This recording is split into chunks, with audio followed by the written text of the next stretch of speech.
everybody, today I'm going to make chicken and paper, and there's a fancy French term for it, but I'm not even going to try it. I have a hard enough time with English. But you know me, I like it simple, easy, and healthy. It's based on a recipe that my support group here locally shared, and I adapted it to make it just a little bit easier. It's really just a technique. You can use any proteins and vegetables that you like, any herbs that you like, and I encourage you to do so, but let me know how it works for you. I hope you enjoy. And remember that this recipe will be posted on pouchfriendly.com.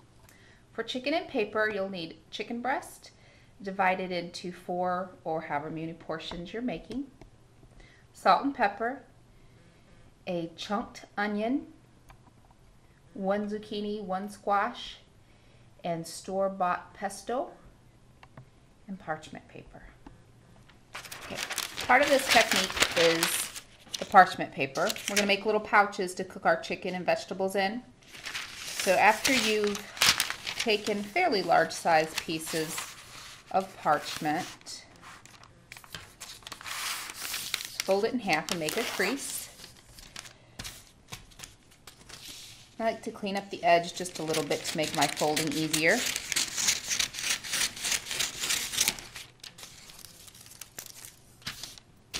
And I want to round it out just a little bit. Now I'm going to do is follow the straight side and then kind of round off the corner.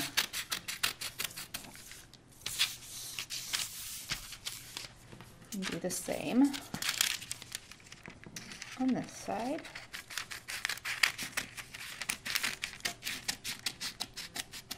And you want to make sure you round off the corners, because when you start folding it, you'll have too much paper. And the whole idea behind this technique is to have the food steam inside the pouch, so you want it to close up very nicely. So, and another little tip, instead of fighting with it because it's on that roll and it keeps doing like this, turn it the opposite way, and then you don't have to keep fighting with the roll. So, all right. Okay, I'm going to take 1 portion of my chicken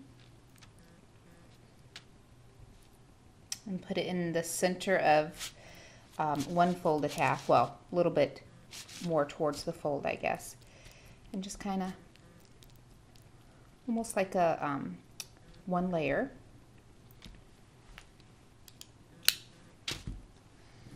Okay, I'm going to drizzle that with just a little bit of the olive oil. Now remember, I said that you can use this with any protein. If you're using fish, make sure that the vegetables that you pick will, you're cutting them in the right size, and that they will cook in time with your fish, in the cut of your fish. For instance, you don't want to use tilapia, which is a fairly thin cut of fish, with carrots, because carrots take longer to cook. So, okay, so we have that there. And this is the pesto. This is where I made it a little bit easier.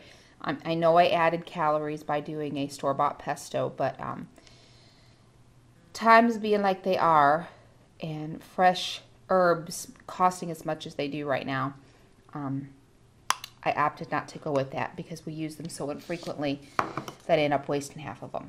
So that's another thing. So if you wanted to do fresh, you could do, basil, parsley, rosemary, any kind of fresh herbs that you want to use that will go with your protein of choice. So you want to take some of your zucchini and squash, or vegetable of choice, and pile it on top. And then some of your onion.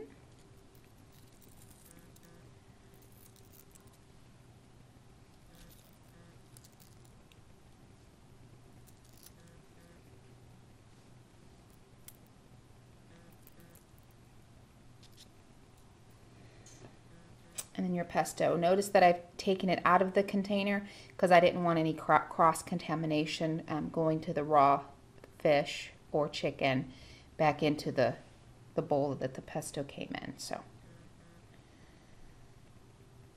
kind of put that on there.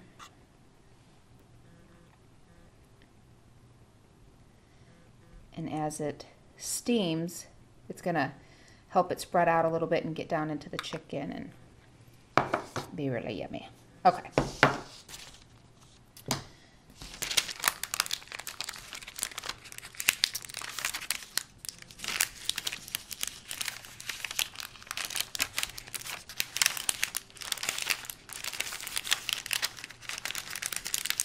folding it around tightly, kind of pushing as you go.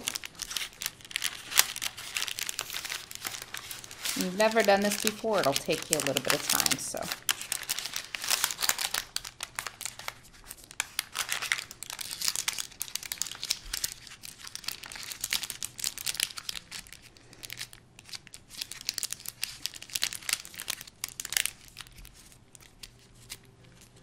Make sure that you're pushing it down and keeping them as tight as you can so that no steam escapes while it's cooking.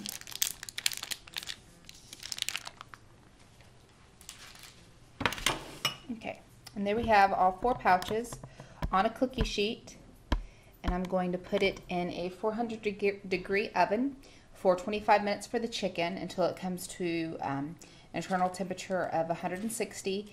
And with fish, you want it to bring it to 145.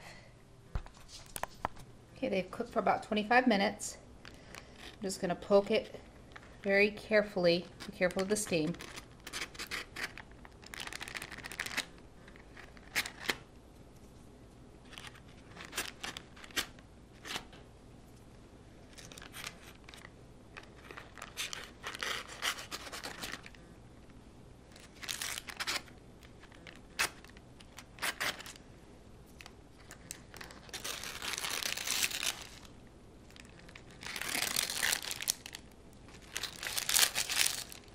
And there you have it.